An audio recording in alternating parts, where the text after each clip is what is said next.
In this next video, we are going to pull up the wall. I'm not sure if I showed everyone how to pull dimensions, but just a reminder quick about dimensioning tool. If we come over here, it's right next to the tape measure tool. Dimension, if you go either and click on a line, or if you click from a point to another point, you can then pull the dimension by just clicking, or not even clicking, but click, point to point, and then move up and out away.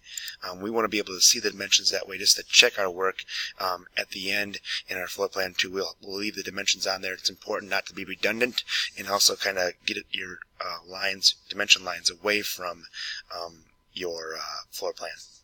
Now, the next thing I'm going to do is I'm going to kind of put my piece into an isometric view, and I'm going to push my cursor down on my mouse and depress that and kind of rotate. And then I'm going to go into my push-pull tool. You could also go isometric views either by using your toolbar up there or by doing camera standard views isometric. That will work also. But we want to come in and we want to click on our 6-inch wall. We want to slide up, and then we want to come in and type in 8 feet. Now when I do that, you can see that it creates the walls on my piece. That way it gives me a little bit of elevation. Now, the next thing that I'm going to do is I'm going to get ready to lay out my center of my door locations on this north-facing wall. To do that, I'm going to use my tape measure tool. And I'm going to come in, keep it in ISO. I'm going to come from the edge here, make sure we're clicking on the line, not the point. If we click on a point, it will make a point. So we want to go down, click, and slide down. If you ever turn your guidelines off, remember to turn your guidelines back on in your view menu. The first one is 3 foot, and then it's 7 inches. Try to be better than I was in my video yesterday at hitting the right keys. Going from this interior wall here, we're going down 5 foot, 9 inches. Enter. And then from that same wall, we're going to go down 12 foot, 11 inches. Good morning, staff. At this time, there is an IUP meeting for a 6th grade student with Ms. Nelson being held in the office conference room.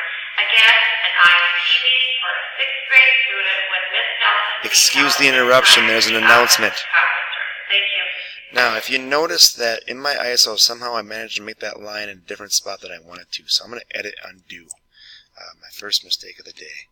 Now, once again, coming in, sliding down that edge, and then typing in 12 foot, wow, and then 11 inches for that second door. And then we're going down the same wall.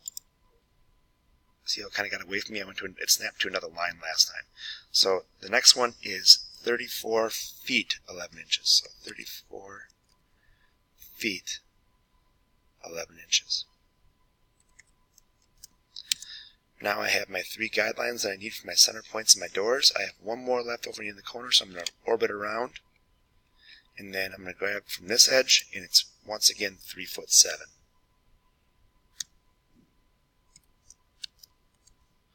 Now, we are all set up to download the door SketchUp file from the Schoology and then import it into our model here, and then we can place them around. That'll be the next video.